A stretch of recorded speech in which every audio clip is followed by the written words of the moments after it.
আপনি জানেন কি লিপস্টিক আর ক্রেয়ন প্রায় কাছাকাছি বস্তু, কিন্তু কখনো ক্রেয়ন দিয়ে ঠোঁট রাঙানোর চেষ্টা করেছেন? করে দেখতে পারেন, তবে কাজ হবে না, কারণ লিপস্টিকে আছে বিশেষ কিছু বাড়তি উপাদান যা ক্রেয়নে নেই।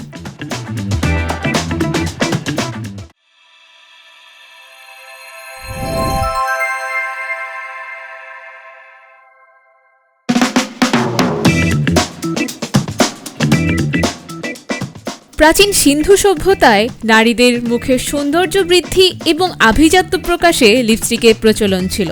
রানী ক্লিওপেট্রা নিয়মিত ঠোঁট রাঙাতেন গুবরে পোকা থেকে পাওয়া লাল রঙের নির্যাস ব্যবহার করে। এছাড়া সামুদ্রিক আগাছার সাথে বিভিন্ন পদার্থ মিশিয়ে তৈরি করা হতো ওষ্ঠরঞ্জক বা লিপস্টিক।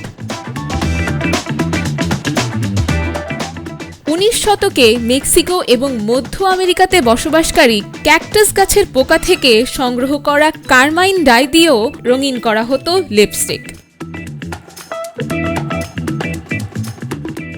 এখন আধুনিকায়ন এবং প্রযুক্তির আশীর্বাদে বিভিন্ন রাসায়নিক দ্রব্যের মাধ্যমে তৈরি করা হচ্ছে লিপস্টিক। এতে বিভিন্ন ধরনের মোম, কারমাইন, নারিকেল তেল ইত্যাদি ব্যবহার করা হয়। শাইনের জন্য ব্যবহার করা হয় খনিজ পদার্থ মাইকা। এছাড়া বেশিরভাগ লিপস্টিকে মাছের আঁশ থেকে সংগৃহীত কিছু উপাদানও ব্যবহার করা হয়।